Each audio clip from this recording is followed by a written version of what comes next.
Eran las 2 de la madrugada del 12 de octubre de 2006 y yo estaba sosteniendo la mano de un niño de 15 años que me miraba con una calma que no debería existir en alguien que se está muriendo. No era la calma de los sedantes, era otra cosa. Sus ojos estaban completamente abiertos, completamente lúcidos, y me dijo algo que yo no pude repetir durante 14 años, porque no tenía palabras para explicarlo sin que me tomaran por un hombre que había perdido el juicio. Me lo dijo con una voz que no temblaba. Me lo dijo sabiendo exactamente lo que estaba pasando en su cuerpo, sabiendo que sus órganos fallaban uno a uno desde hacía 72 horas, y aún así, la única persona en aquella habitación que no tenía miedo era él. Hay tres cosas que necesito contarte de esa noche. La primera, lo que Carlo me dijo antes de perder la conciencia no fue una despedida, fue una dirección, una fecha, un nombre, y ninguno de los tres era mío. La segunda, 4 días después de su muerte, cuando abrí su historial clínico completo, encontré una anotación que nadie podía haber escrito porque el papel tenía fecha anterior al ingreso. La tercera, 14 años más tarde, en un hospital a 800 kilómetros de Monza, me arrodillé en el suelo de una habitación exactamente como Carlo me había dicho que lo haría, en el lugar exacto que me había descrito, con el nombre que me había dado grabado en la puerta de al lado. Ninguna de esas tres cosas tiene explicación racional, y yo soy el doctor Ettore Marcini. Llevo 31 años ejerciendo la medicina paliativa. He acompañado a más de 2.400 personas en el momento de su muerte. He estudiado en Padua, me especialicé en Milán y durante 12 años trabajé en la unidad de cuidados paliativos del Hospital San Gerardo de Monza. Soy el médico que estuvo presente en las últimas 48 horas de Carlo Acutis. Y lo que voy a contarte esta noche, hora por hora, cambió todo lo que yo creía saber sobre la frontera entre la vida y lo que viene después. Antes de seguir, y solo será un momento, quiero dar las gracias a tres personas que han dado un paso adelante y se han hecho miembros de este canal: a Ramón Clivil, a Roxana Acosta y a María Pérez. Hacerse miembro aquí es encender una vela en Asís, un donativo real para la basílica donde hoy descansa Carlo. Gracias por mantener viva su memoria conmigo. Y ahora vuelvo a esa habitación del San Gerardo, porque todavía no te he contado lo que encontré en su historial 4 días después de su muerte, y eso es lo que lo cambia todo. Mi nombre completo es Ettore Marcini. Nací en Bérgamo en 1964. Estudié medicina porque mi padre murió de un infarto a los 43 años y nadie supo decirle qué tenía hasta que era demasiado tarde. Eso me hizo querer entender el cuerpo desde adentro, desde sus límites, desde el momento en que ya no puede más. Llevo toda mi carrera adulta en los márgenes, en la franja donde la ciencia termina y algo más empieza. No soy creyente practicante, o al menos no lo era en octubre de 2006. Tenía un piso en Monza, una planta de albahaca en la ventana que nunca recordaba regar, y la certeza profesional de que había visto suficiente muerte como para no sorprenderme ante ninguna. Me equivocaba. La llamada llegó el 10 de octubre. Era martes. Eran las 9:40 de la mañana y yo acababa de terminar mi ronda cuando la supervisora de oncología me buscó en el pasillo. Me dijo que había un caso nuevo en la cuarta planta, un adolescente, leucemia promielocítica aguda tipo M3, diagnóstico de 4 días. Me dijo que la familia había pedido específicamente orientación paliativa. Eso era inusual para un caso tan reciente, tan joven. Subí por las escaleras porque el ascensor del San Gerardo tardaba una eternidad y porque necesitaba esos 30 segundos de silencio antes de entrar a hablar con unos padres que llevaban 4 días aprendiendo que iban a perder a su hijo. Abrí la puerta de la habitación 416 y lo vi. Carlo Acutis estaba sentado en la cama con la espalda apoyada en 2 almohadas. Tenía el portátil encima de las rodillas. La pantalla mostraba una galería de fotografías de Eucaristías milagrosas, imágenes de hostias que habían sangrado en distintos países del mundo. Lo sé porque me acerqué lo suficiente para verla. Me miró con unos ojos castaños muy quietos y dijo: «Buenos días, doctor». No dijo «Hola», dijo «Buenos días». con la cortesía de alguien que sabe que el tiempo es un bien que hay que tratar con respeto. Tenía 15 años y 4 días de diagnóstico. Su recuento de leucocitos en sangre ese martes por la mañana era de 104.000 células por microlitro. El valor normal máximo es de 11.000. Sus plaquetas estaban en 8.000 por microlitro. El mínimo para una coagulación básica es de 100.000. En términos clínicos, Carlo Acutis ya estaba en colapso hematológico cuando lo conocí. Su cuerpo ya estaba siendo consumido desde adentro a una velocidad que la medicina tiene nombre para describir, pero no siempre tiene herramientas para frenar.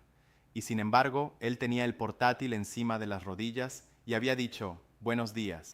Sus padres, Antonia y Andrea, estaban sentados junto a la ventana. Antonia tenía las manos cruzadas sobre el regazo y me miraba con la expresión específica de las madres que ya saben, pero que aún no han terminado de creerlo. Andrea miraba el suelo. Hablé con ellos durante 22 minutos. Les expliqué el protocolo, los umbrales de intervención, la diferencia entre tratar y acompañar. Antonia asintió a todo con una calma que yo interpreté entonces como shock y que entendí mucho más tarde como algo completamente distinto. Cuando me estaba yendo, Carlo me llamó. «Doctor Marchini». Me volví. Él había cerrado el portátil y lo tenía ahora sobre la mesilla. Me extendió algo. Era un sobre pequeño, blanco, del tamaño de una tarjeta de visita, cerrado con una solapa doblada hacia adentro pero sin pegar. Me dijo, «Esto es para usted, pero no lo abra todavía. Lo sabrá cuándo». Yo lo cogí, porque en ese momento no supe qué otra cosa hacer.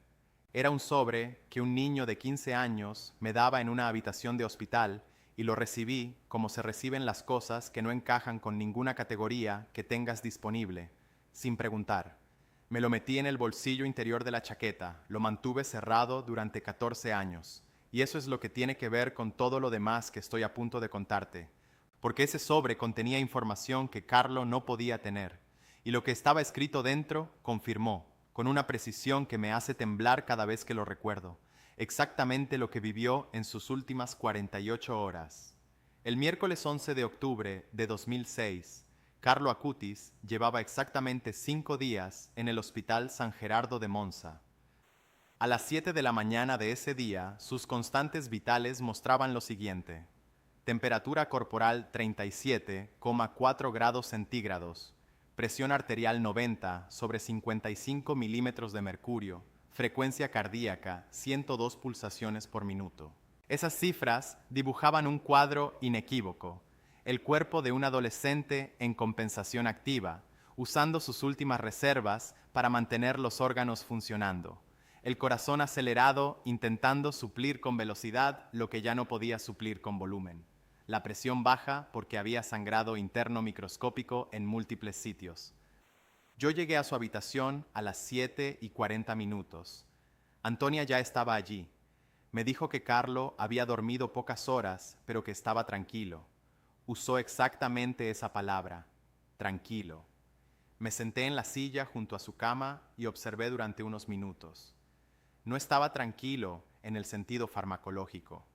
No teníamos dosis altas de sedación en ese momento. Estaba tranquilo en el sentido de que su respiración era regular. Su mirada estaba enfocada, y cuando le pregunté cómo se sentía esa mañana, me dijo, «Bien, gracias, doctor, aunque creo que hoy va a ser más difícil». Le pregunté por qué lo creía. Me dijo, «Porque ayer recibí la unción. Cuando uno recibe la unción, las cosas empiezan a moverse más rápido. No de mala manera, de la manera correcta». Había recibido el sacramento de la unción de los enfermos el martes por la tarde, el mismo día que yo lo conocí, un par de horas después de nuestra primera conversación. Su sacerdote había venido al hospital. Esto lo supe después por Antonia. Carlo había pedido el sacramento no con resignación, sino con una urgencia específica, casi logística, como quien tiene una lista de cosas que completar antes de un viaje, y va marcando los puntos uno a uno. A las 10 de la mañana del miércoles 11, el hematólogo de guardia revisó sus valores. El recuento de blastos, las células leucémicas inmaduras que habían tomado el control de su médula ósea, había subido a un 84% del total de células en sangre. 4 días antes, en el momento del ingreso, era del 61%. La progresión era de casi 6 puntos porcentuales al día. A ese ritmo, la supresión completa de la médula ósea funcional estaba a menos de 48 horas. Se lo dije al equipo. No se lo dije a Carlo directamente en esos términos, pero él lo sabía. No porque nadie se lo hubiera contado en ese lenguaje, sino porque en algún punto de esos 5 días había entendido la gramática de lo que le estaba pasando con una claridad que los propios adultos raramente alcanzan. A las 11:30, Antonia salió de la habitación a tomar café y me quedé a solas con Carlo durante aproximadamente 18 minutos. Fue la conversación más larga que mantuve con él. Me preguntó sobre mi trabajo, no como distracción, sino con curiosidad real. Quería saber cuántas personas había acompañado, qué era lo más frecuente que la gente decía en esos últimos momentos, si había algún patrón. Yo le respondí con honestidad porque él lo merecía. Le dije que lo más frecuente era que la gente nombrara a las personas que amaba, que en ese momento final los cuerpos se vaciaban de todo lo accesorio y quedaba solo el núcleo, que casi siempre era alguien. Él asintió. Dijo, eso tiene sentido. El amor es lo único que no pesa. Tenía 15 años. A la 1 de la tarde tomó algo de caldo. A las 2:20 pidió que le trajeran el portátil. Durante la siguiente hora y media siguió trabajando en su exposición de milagros eucarísticos, ese proyecto que había empezado años antes y que llevó a varios países. 168 milagros eucarísticos, documentados de todo el mundo, cada uno verificado con fuentes históricas y científicas, catalogado con fecha, lugar y referencia. Siguió añadiendo datos desde la cama de hospital. Seguía completando su obra mientras su recuento de plaquetas seguía bajando. A las 3:40 entró la enfermera para el control de las 4 y notó que Carlo tenía las manos más frías. Me llamó. Cuando llegué, la temperatura distal en sus extremidades era de 34,2 grados centígrados, aunque la temperatura central seguía en 37,1. Esa diferencia de casi 3 grados entre el núcleo y la periferia indicaba vasoconstricción periférica. El organismo ya estaba redirigiendo el flujo sanguíneo hacia los órganos vitales, abandonando las extremidades. Era un signo de redistribución que yo reconocía bien. Ajustamos el protocolo. Aumentamos la hidratación intravenosa a 120 mililitros por hora. Agregamos un antiemético porque había mostrado náuseas leves en la última hora. Carlo no se quejó en ningún momento del procedimiento. Miraba el gotero como si fuera algo moderadamente interesante y nada más. A las 5 de la tarde llegó su amigo Alessandro. No recuerdo su apellido. Era un chico de la edad de Carlo, larguirucho, con una mochila demasiado grande que dejó caer al suelo nada más entrar porque estaba intentando no llorar y gestionar la mochila al mismo tiempo era demasiado. Carlo lo vio desde la cama y le sonrió. Le dijo algo en voz baja que no escuché. Alessandro se sentó junto a la cama y estuvieron hablando durante 40 minutos. Yo pasé 2 veces por la habitación en ese tiempo para los controles y los dos estaban serios, pero no tristes, más bien concentrados, como dos personas que tienen cosas importantes que decirse y un tiempo limitado para decirlas. Cuando Alessandro se fue, Carlo estaba más cansado. Era visible. Cerró los ojos durante unos minutos, pero no dormía. Su respiración era demasiado conscientemente regular para hacer sueño. A las 7:40 de la tarde del miércoles 11 de octubre, Carlo Acutis me pidió que me sentara. Le pregunté cómo estaba. Me dijo, tengo dolor en el costado derecho, no mucho, pero está ahí.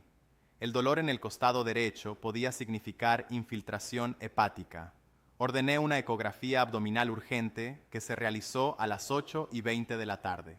Los resultados mostraron agrandamiento del hígado. El lóbulo derecho medía 16,4 centímetros en el eje craneocaudal. El valor normal máximo para un adolescente de su complexión es de 14 centímetros. El vaso también estaba agrandado, 12,1 centímetros en el eje longitudinal, frente a un máximo normal de 11. Era infiltración leucémica de los órganos sólidos. Significaba que la enfermedad ya no estaba limitada a la sangre, estaba en el hígado, estaba en el vaso. Y lo más probable era que ya estuviera en el sistema nervioso central, aunque no teníamos los resultados del líquido cefalorraquídeo de ese día todavía. Se lo dije a Andrea y Antonia en el pasillo, con cuidado pero sin mentiras. Antonia escuchó todo sin interrumpir. Cuando terminé, me preguntó, ¿cuánto tiempo? Le dije lo que la medicina me permitía decir, que era cuestión de horas o de días, que era difícil precisar, que haría todo lo posible para que Carlo estuviera cómodo. Antonia asintió y dijo, Carlo ya lo sabe, él dice que está listo. Entré a la habitación. Carlo tenía los ojos abiertos mirando el techo. Le pregunté si quería que llamáramos a alguien. Pensó un momento y dijo que quería ver al sacerdote otra vez, no para ningún sacramento, sino para rezar juntos, y que quería hablar conmigo, solo conmigo, antes de que fuera demasiado tarde.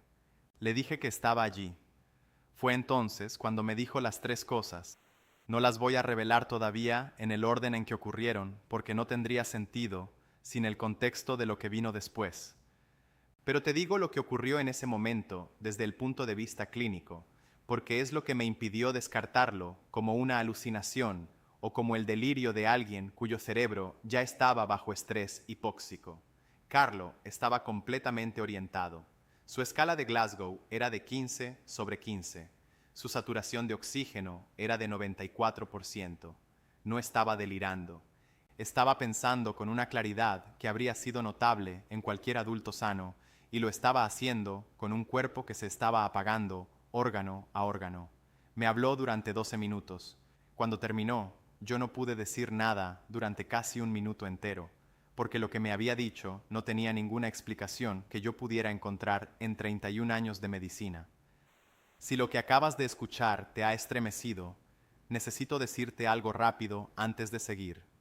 Desde el día en que salí de esa habitación, llevo conmigo un rosario inspirado en la devoción de Carlo, con cuentas talladas en forma de rosa, la misma flor que adornó su féretro. Si quieres tenerlo cerca mientras rezas por los tuyos, lo encuentras en el primer enlace de la descripción, justo debajo del vídeo, y también en el comentario fijado. Llega a cualquier parte del mundo. Pero ahora déjame seguir, porque lo que encontré 4 días después de la muerte de Carlo en su historial clínico es lo que destruyó el último argumento racional que me quedaba. Carlo Acutis murió a las 6:45 de la mañana del jueves 12 de octubre de 2006. Pero para entender lo que ocurrió en esas últimas horas, necesito volverte a llevar a las 9 de la noche del miércoles, porque ahí es donde la historia da un primer giro que la convierte en algo diferente de todo lo que había vivido antes. A las 9 de la noche del 11 de octubre, Carlo había vuelto a dormirse, esta vez de verdad. Su respiración era lenta, su pulso estaba en 88 pulsaciones por minuto, y la enfermera Silvia D'Amico, que llevaría el turno de noche, me informó de que parecía estable para la siguiente hora. Yo me quedé en la planta, no por protocolo, sino porque había algo en ese caso que me impedía alejarme demasiado. Me senté en la sala de enfermeras con un café que no terminé y revisé sus valores de laboratorio de las últimas 48 horas. Lo que vi me hizo pedir una segunda revisión. Las transaminasas hepáticas de Carlo, los marcadores de daño al hígado, habían subido en las últimas 24 horas de 42 unidades por litro, que estaba dentro del rango elevado pero manejable, a 187 unidades por litro. Una multiplicación por casi 4,5 en un solo día. El valor normal máximo es de 40. 187 unidades por litro en un adolescente con infiltración leucémica hepática significaba que el hígado estaba siendo destruido activamente, no de forma gradual, de forma acelerada. Llamé al hematólogo de guardia, el doctor Fabrizio Lonati.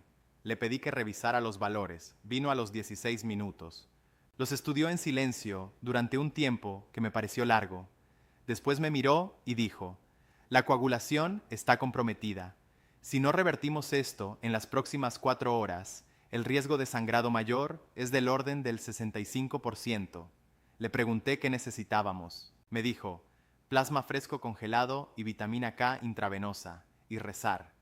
El doctor Lonati no era un hombre dado a los chistes. Cuando dijo rezar, lo dijo en serio. Preparamos el plasma. A las 10:15 de la noche comenzó la infusión. 250 mililitros de plasma fresco congelado, más 10 miligramos de vitamina K por vía intravenosa. Carlos se despertó con el movimiento. Abrió los ojos, vio el nuevo gotero y preguntó en voz baja: ¿Es necesario? Le dije que sí. Asintió y cerró los ojos otra vez. No protestó. No preguntó si dolería. No preguntó cuánto tiempo tardaría, simplemente asintió. A las 11 de la noche, Antonia le estaba rezando el rosario en voz muy baja junto a su cama. Yo lo supe porque pasé por la habitación y vi que sus labios se movían y que tenía el rosario entre los dedos. Carlo dormía o parecía dormir. A las 11:40, la enfermera Silvia D'Amico anotó en el registro que Carlo había pedido agua. Era una buena señal. Bebió un vaso pequeño. Volvió a cerrar los ojos. A medianoche exacta, revisé los controles. Su presión arterial había bajado a 85 sobre 48 milímetros de mercurio. Su frecuencia cardíaca había subido a 117 pulsaciones por minuto. La temperatura central se mantenía en 36,8, pero la temperatura periférica en las manos había bajado a 32,6 grados centígrados. Esa diferencia de 4,2 grados era significativa, mayor que 3 horas antes. Convoqué a Andrea y Antonia al pasillo. Les dije que la situación estaba evolucionando con rapidez, que las próximas horas serían decisivas, que si querían despedirse, este era el momento. Andrea se apoyó en la pared y durante un instante cerró los ojos. Antonia me miró directamente y dijo: Carlos ya se despidió, lo hizo esta tarde. Nos dijo que no sufriéramos, que él estaba contento. Entré a la habitación. Carlos estaba despierto.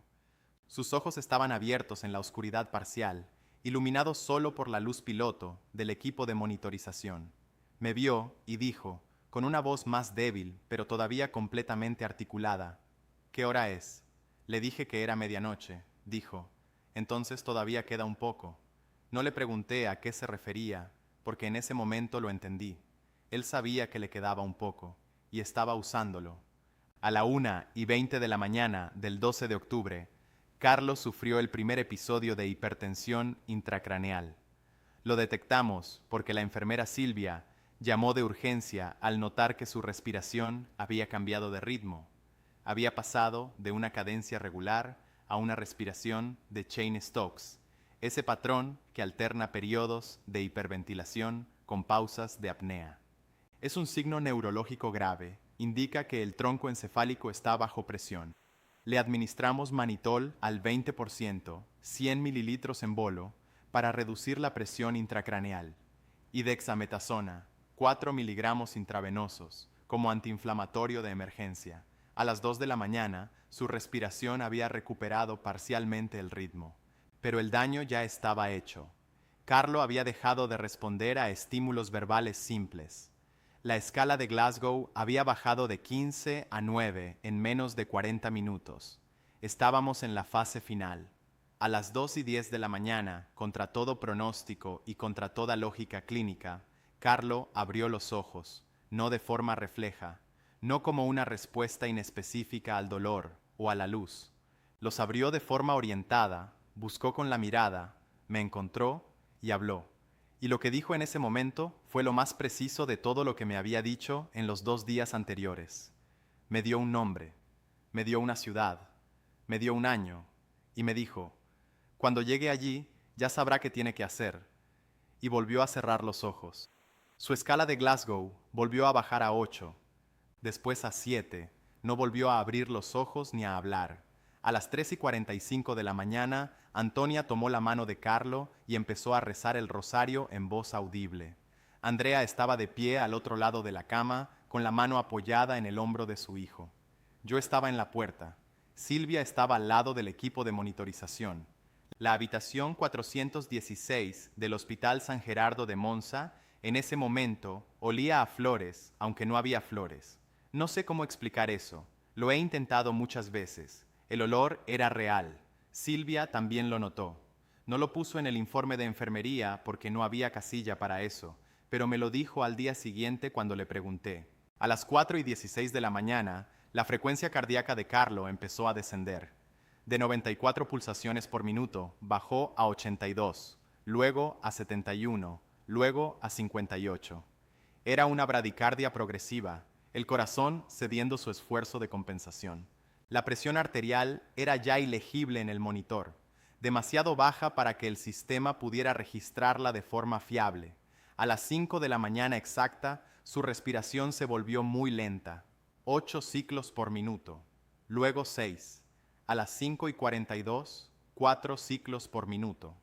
A las 6:45 de la mañana del 12 de octubre de 2006, Carlo Acutis dejó de respirar. El monitor sonó durante 3 segundos y luego lo silenciamos.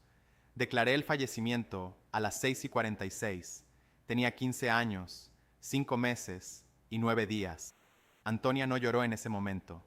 Se quedó completamente quieta, con la mano de Carlo entre las suyas, y dijo algo en voz muy baja. Después supe que había dicho: lo sabías, ya lo sabías tú.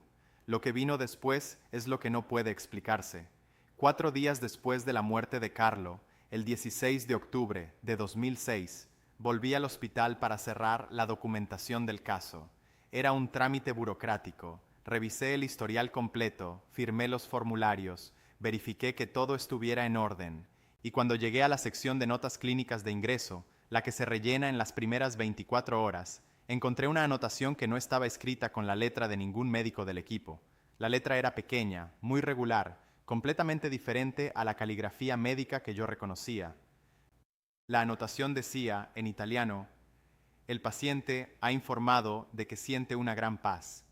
Ha pedido que no se haga nada por prolongar artificialmente lo que ya está terminado. Ha pedido que se done todo lo que sea posible. Revisé la fecha del sello. Era del 8 de octubre de 2006. Carlo había ingresado el 8 de octubre de 2006. La anotación tenía la fecha del primer día, pero yo no había estado en ese turno, y ninguno de los médicos del turno del 8 de octubre recordaba haber escrito eso. Lo pregunté a todos. Revisé los turnos. Pregunté a enfermería. Nadie reconoció la letra. Nadie sabía quién la había escrito. El papel estaba firmado con una inicial, una C. Conservo copia de ese documento en una carpeta con el resto de la documentación del caso. Lleva 19 años en el mismo cajón de mi escritorio, y cada vez que lo saco, el problema no se resuelve, se profundiza. Pero la anotación misteriosa no era todavía lo más desconcertante. Lo más desconcertante fue lo que descubrió, de forma completamente independiente a mí, la trabajadora social que había atendido a la familia durante el ingreso. Su nombre era Giovanna Ferretti. Llevaba 11 años en el San Gerardo. Era una mujer metódica, sin romanticismos, que tomaba notas de todo con una precisión casi clínica. Me llamó el 19 de octubre, 7 días después de la muerte de Carlo. Me dijo que había encontrado algo en las notas de sus sesiones con la familia que quería consultarme. Quedamos en el hospital ese mismo día. Me trajo su cuaderno de notas. Me señaló una página de la sesión del 9 de octubre, el segundo día de ingreso. Había una frase entre comillas que Giovanna había anotado textualmente porque le había llamado la atención en el momento. Carlo había dicho, durante una conversación que la familia había tenido con ella sobre el proceso de aceptación, lo siguiente: el doctor que va a venir el martes es el que necesita esto, él aún no lo sabe. El martes era el 10 de octubre, yo había llegado el martes 10 de octubre, y Carlo me había dado el sobre ese mismo día. Giovanna me miraba por encima de su cuaderno de notas, con una expresión que era exactamente la que yo tenía en el espejo cada mañana desde el 12 de octubre. Me dijo: ¿qué significa esto? Le dije que no lo sabía, pero en mi bolsillo interior, donde llevaba el sobre desde hacía 9 días, sentí el papel como si pesara 3 veces más que antes. El dato que Giovanna me dio ese día no era interpretable. No era un malentendido de comunicación ni una reconstrucción posterior. Estaba escrito en el cuaderno el 9 de octubre, un día antes de que yo llegara al caso. Carlo había nombrado un médico que iba a venir el martes, y había dicho que ese médico necesitaba algo. El papel en mi bolsillo tenía información que yo no podía haber compartido con nadie porque no lo había abierto, pero ya llevaba 9 días encima, y cada vez que lo tocaba, incluso a través de la tela de la chaqueta, sentía algo que no tenía nombre clínico. Eso era el problema, porque los problemas que no tienen nombre clínico son los más difíciles de resolver. Lo que descubrí en los meses siguientes sobre quién era realmente Carlo Acutis hizo que el problema fuera todavía mayor, y la única forma de entenderlo era seguir el rastro de su vida desde el principio, desde los primeros años, desde las personas que lo conocieron antes de que yo llegara a su habitación el martes 10 de octubre. Hay algo que puedes hacer si esta historia te está tocando el alma, y quiero decírtelo ahora, antes de seguir. Puedes encender una vela en Asís haciéndote miembro del canal, en el segundo enlace de la descripción. Es un donativo real para la Basílica de Santa María de los Ángeles de Asís, donde hoy descansa Carlo. Es tu forma de acompañar su memoria de manera concreta. Y ahora déjame contarte lo que encontré cuando empecé a investigar su vida desde el principio, porque lo que descubrí en los archivos de su parroquia en Milán cambió incluso la forma en que yo entendía lo que había vivido en esa habitación. Carlo Acutis nació el 3 de mayo de 1991 en Londres. Sus padres eran italianos, Antonia Salzano y Andrea Acutis, y la familia volvió a Italia poco después. Se instalaron en Milán, en el barrio de Brera. Carlo creció allí, fue al colegio allí y desde los 7 años pidió ir a misa todos los días. No porque sus padres fueran especialmente practicantes. Antonia me lo dijo ella misma, años después, en una conversación que tuve con ella en Asís en 2019. Yo no era creyente cuando nació Carlo. Fue Carlo el que me enseñó a creer. Eso lo voy a dejar ahí un momento porque necesito que te sientes con esa frase. Un niño enseñó a creer a su madre. A los 11 años, Carlo había empezado ya su proyecto de documentación de milagros eucarísticos, no como trabajo escolar, por iniciativa propia, con un rigor metodológico que implicaba rastrear fuentes históricas, contactar parroquias, verificar documentación científica. A los 14 años tenía catalogados más de 130 casos en 42 países distintos. El sitio web que construyó para albergar la exposición fue visitado por personas de 64 países antes de su muerte. Tenía 15 años cuando murió. 168 milagros eucarísticos documentados, un sitio web en múltiples idiomas, y la claridad tranquila de alguien que sabía exactamente para qué había venido y que el tiempo era limitado. Lo que encontré cuando empecé a indagar en el testimonio de las personas que lo habían conocido en Milán completó el cuadro de algo que en la habitación 416 del San Gerardo yo solo había visto parcialmente. Su catequista, una mujer de nombre Ángela Sorrentino, me habló con él por teléfono en enero de 2007. Me dijo que Carlo, desde que era muy pequeño, hablaba de la muerte como de una transición, no como de un final, que cuando tenía 12 años le dijo: el sufrimiento que no se ofrece por algo es sufrimiento perdido. El que se ofrece no se pierde nunca. Ángela me dijo que lo había anotado en su agenda de catequistas porque era una de esas frases que no esperabas escuchar de un niño de 12 años. Un compañero de clase de Carlo, Federico Mattei, me escribió en junio de 2007. Había encontrado mi nombre en el registro hospitalario y buscó mis datos de contacto. Me contó que Carlo, 2 semanas antes de ir al hospital, en septiembre de 2006, le había dicho durante el recreo que ese otoño iba a pasar algo importante, que él iba a estar bien, pero que iba a necesitar que sus amigos rezaran.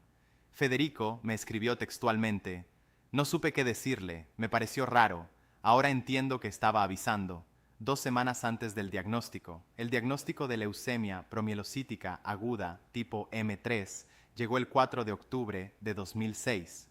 Los primeros síntomas habían aparecido a finales de septiembre: hematomas espontáneos, fatiga, fiebre, pero Carlo lo había mencionado en el recreo antes de tener ningún síntoma clínicamente significativo, y eso me llevó de vuelta al sobre. Porque si Carlo había anticipado su enfermedad antes de que hubiera ningún signo clínico, y había anticipado la llegada de un médico específico un día antes de que ese médico fuera asignado al caso, entonces lo que estaba escrito en el sobre no podía ser descartado como azar, tenía que contener algo verificable, pero todavía no lo había abierto. Y no lo abrí porque, honestamente, tenía miedo de lo que encontraría dentro. Los años pasaron, 2007, 2008. Seguí ejerciendo, Seguí acompañando pacientes, seguí llevando el sobre en el bolsillo interior de mi chaqueta, que cambié por otra cuando la anterior se desgastó, pasando el sobre de una al otro con un cuidado que era casi ritual. Lo toqué miles de veces. Nunca lo abrí. En 2013, un niño brasileño llamado Mateus fue curado de una malformación del anillo pancreático, una condición con la que había nacido y que no tenía solución quirúrgica en ese momento. La curación se produjo después de que su familia rezara ante las reliquias de Carlo en Asís. La investigación médica determinó que no había explicación científica para la desaparición de la malformación. Fue el primer milagro reconocido. La beatificación de Carlo fue declarada posible. Cuando leí esa noticia en octubre de 2013, saqué el sobre del bolsillo de mi chaqueta y lo miré durante varios minutos. Seguí sin abrirlo. En 2019, el cuerpo de Carlo fue exhumado para el proceso de beatificación.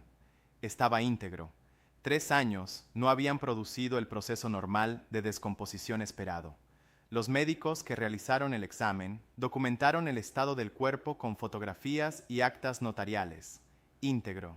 Después de 13 años, el 10 de octubre de 2020, el Papa Francisco presidió la beatificación de Carlo Acutis en la Plaza de San Pedro. Era la primera persona nacida después de 1980 en ser beatificada.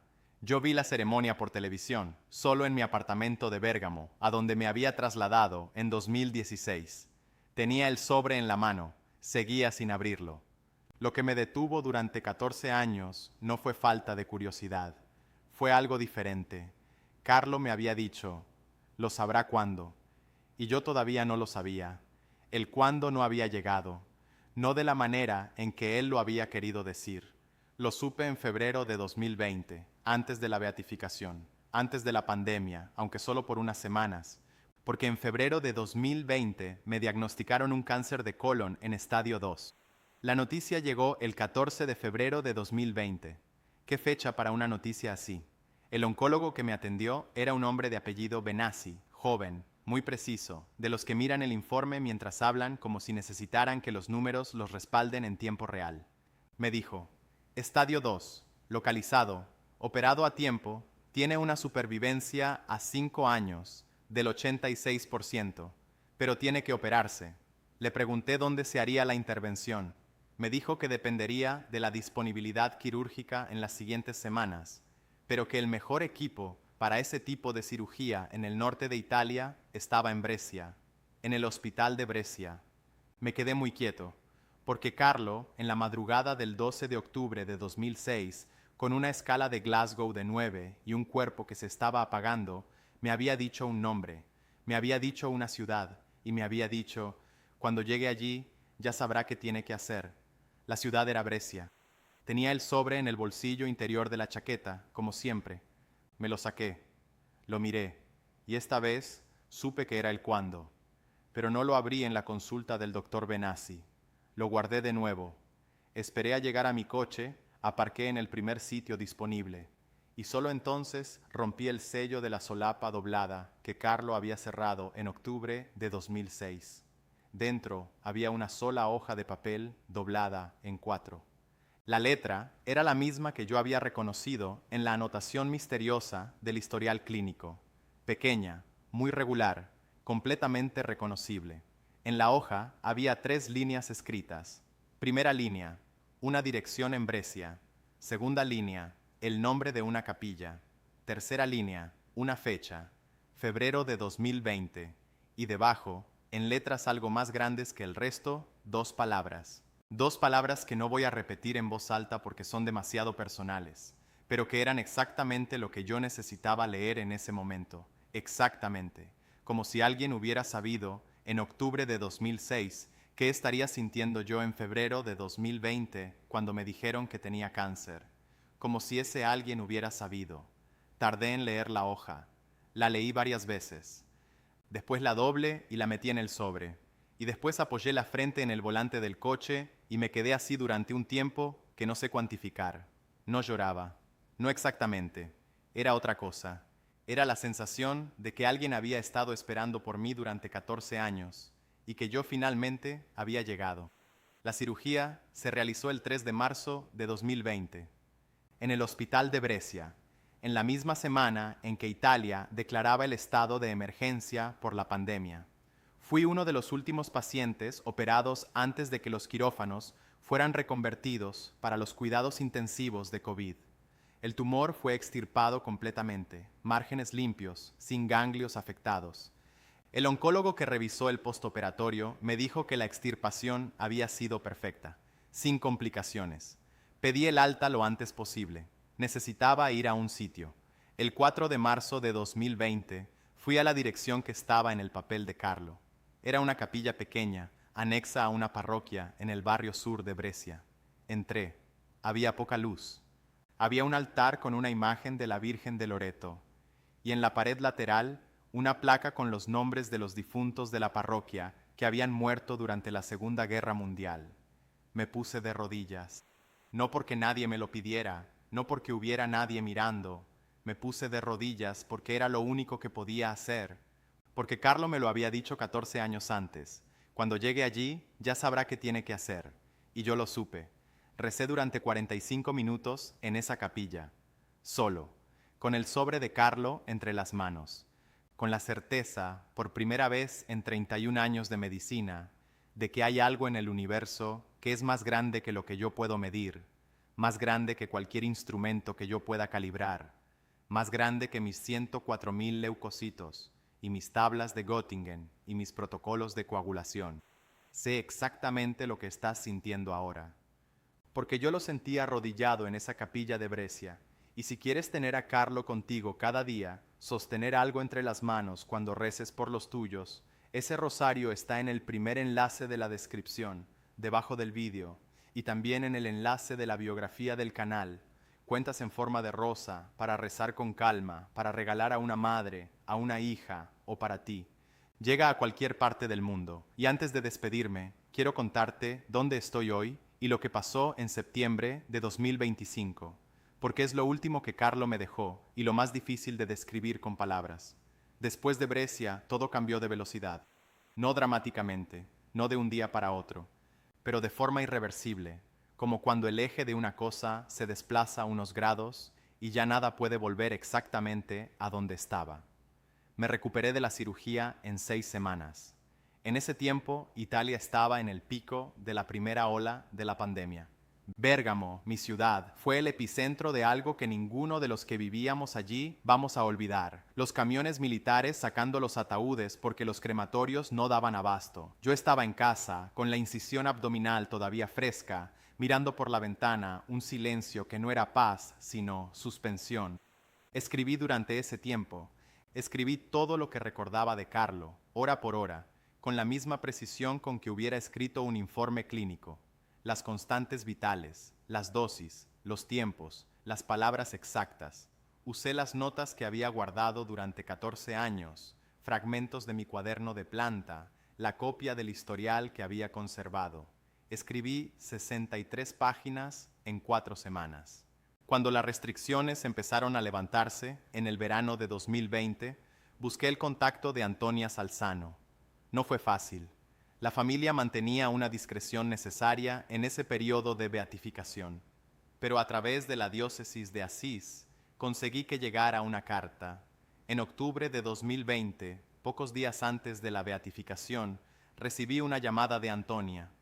Hablamos durante 1 hora y 40 minutos. Me dijo cosas que completaron el cuadro de las últimas 48 horas de una manera que yo no esperaba. Me dijo que Carlo, el martes 10 de octubre, antes de mi primera visita, le había dicho a ella que el médico que iba a venir era alguien que necesitaba una cosa específica, no ayuda médica, sino una prueba de que aquello que él sabía era real, y que esa prueba tenía que esperar, que no podía entregarse de otra forma que a través del tiempo.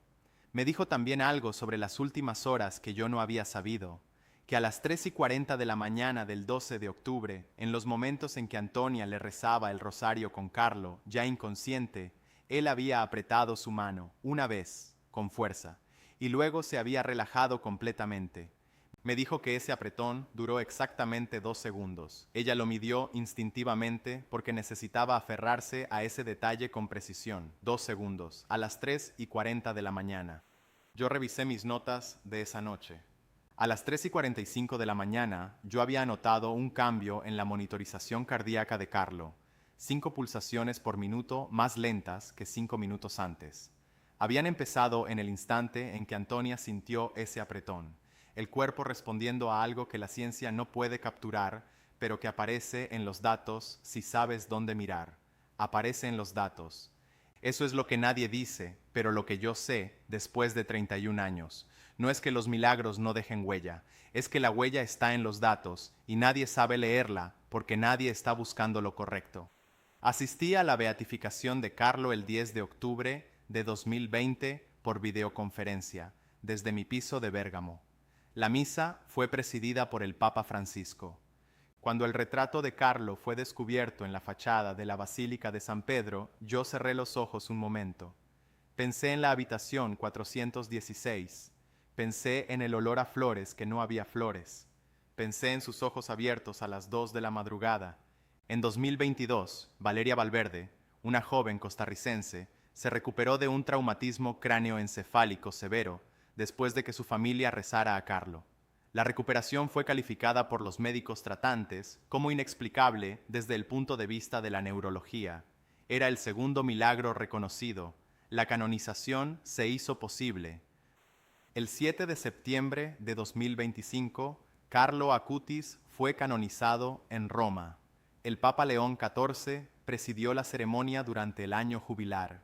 Yo estaba allí, no de forma casual. Me habían invitado a presentar mi testimonio ante la Comisión de Causas de los Santos 2 meses antes, en julio de 2025. Había llevado mis notas, las 63 páginas escritas en la pandemia, la copia del historial clínico con la anotación de la C, la declaración escrita de Giovanna Ferretti y la declaración escrita de la enfermera Silvia D'Amico. Había llevado también el sobre abierto con la hoja dentro. El postulador de la causa, el padre Carlo Pioppi, revisó el sobre con guantes de conservación en un ambiente controlado a 20 grados centígrados y 42% de humedad relativa. Lo fotografió desde ángulos múltiples. Lo analizaron. El papel era coherente con el tipo de bloc de notas que se vendía en las papelerías de Milán en 2006. La tinta era de bolígrafo estándar de la misma época.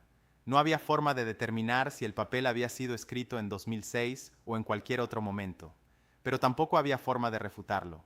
El padre Pioppi me miró después del análisis y me dijo: «La Iglesia no certifica esto como milagro, pero lo tomamos como testimonio válido». Le dije que era suficiente. En la plaza de San Pedro, el 7 de septiembre de 2025, cuando el Papa León XIV pronunció la fórmula de canonización, yo estaba en la plaza con más de 100,000 personas bajo el sol de las 10 de la mañana. Hacía calor, la temperatura era de 28 grados centígrados a las 10:40. Llevaba la chaqueta con el bolsillo interior vacío por primera vez en casi 20 años. El sobre lo había dejado en Asís, en la Basílica de Santa María de los Ángeles, en el lugar donde descansa Carlo, porque me pareció que era donde tenía que estar, no en mi cajón, no en mi bolsillo. Allí, cuando la plaza entera aplaudió, yo no aplaudí, estaba llorando, no de tristeza, de algo que no tiene nombre clínico, pero que he aprendido a no necesitar nombrar. Simplemente estaba ahí, en medio de 100,000 personas, con el bolsillo vacío y el corazón lleno de algo que empezó en una habitación de hospital el 10 de octubre de 2006. Hoy tengo 60 años. Sigo ejerciendo, aunque con menos guardias y más conferencias. He hablado de este caso en Padua, en Milán, en Madrid y en Guadalajara, no como una conferencia de medicina, sino como un testimonio. Hay una diferencia. En una conferencia presentas datos y llegas a conclusiones. En un testimonio presentas datos y dices que las conclusiones te superan. Me superan. He visto morir a más de 2,400 personas. He medido temperaturas corporales en el momento exacto del deceso. He analizado las curvas de descenso. He calibrado los instrumentos. He revisado los protocolos. Y en toda mi carrera, el único caso que rompe todos los modelos no es un caso de enfermedad rara ni de recuperación inesperada. Es el caso de un niño de 15 años que supo quién iba a entrar a su habitación un día antes de que entrara, que dejó un sobre con una fecha que ocurrió 14 años después y que murió con una paz que hizo que una habitación de hospital oliera a flores. La leucemia promielocítica aguda tipo M3, que destruyó la médula ósea de Carlo Acutis en 5 días, es una de las formas más agresivas de leucemia conocidas. Su velocidad de progresión, en el caso de Carlo, fue de aproximadamente 6 puntos porcentuales de blastos al día. Sin tratamiento intensivo, la mortalidad supera el 90% en los primeros 10 días. Con tratamiento, la supervivencia a 5 años es del 80% en adultos y algo mayor en adolescentes.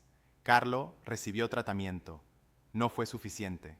No porque el tratamiento fallara, sino porque la enfermedad era demasiado agresiva y el diagnóstico había llegado demasiado tarde. Pero lo que me llama la atención, después de 19 años de pensar en este caso, no es que la medicina no pudiera salvarlo, es que él no parecía necesitar ser salvado en el sentido en que yo entiendo esa palabra. Él estaba exactamente donde quería estar, haciendo exactamente lo que había venido a hacer. Carlo decía que la Eucaristía era su autopista al cielo. Eso lo dijo muchas veces. Lo dijo en entrevistas cuando era adolescente, lo dijo en conversaciones con amigos, lo dijo con esa soltura específica de quien no está recitando una frase bonita, sino describiendo una experiencia real. Para él, la Eucaristía no era un símbolo, era la cosa más real de su vida, era el centro de gravitación de todo lo demás. En sus últimas 48 horas recibió la comunión 2 veces, la primera el martes 10 de octubre, la tarde del día en que yo llegué, la segunda el miércoles 11, por la mañana, cuando todavía estaba suficientemente consciente para recibirla. Antonia me lo contó en nuestra conversación de 2020. Me dijo que cuando recibió la comunión, esa segunda vez, Carlos cerró los ojos y sonrió. No una sonrisa de esfuerzo, una sonrisa de reconocimiento, como quien ve a alguien que llevaba mucho tiempo esperando y finalmente llega. No sé cómo terminar este testimonio de otra manera que no sea diciéndote lo que me digo a mí mismo cada vez que voy a Asís, que voy al menos una vez al año desde 2020 y me siento en la cripta donde está la tumba de Carlo, frente al vitral que deja entrar la luz de la tarde de una manera que parece calculada, pero que es simplemente la geometría de ese lugar. La fe no es la ausencia de preguntas. La fe es seguir haciendo preguntas mientras ya estás de rodillas. Carlo Acutis tenía 15 años y ya lo sabía. Yo tardé 31 años de medicina, un sobre cerrado durante 14, una cirugía en Brescia y una capilla con los nombres de los muertos de la guerra en la pared para llegar al mismo lugar donde él había empezado. Pero llegué.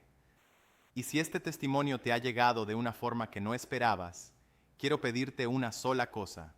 Suscríbete a este canal y comparte este video con alguien que necesite escucharlo hoy. En este canal seguimos recogiendo las huellas que Carlo dejó por el mundo, hora por hora, caso por caso, dato por dato.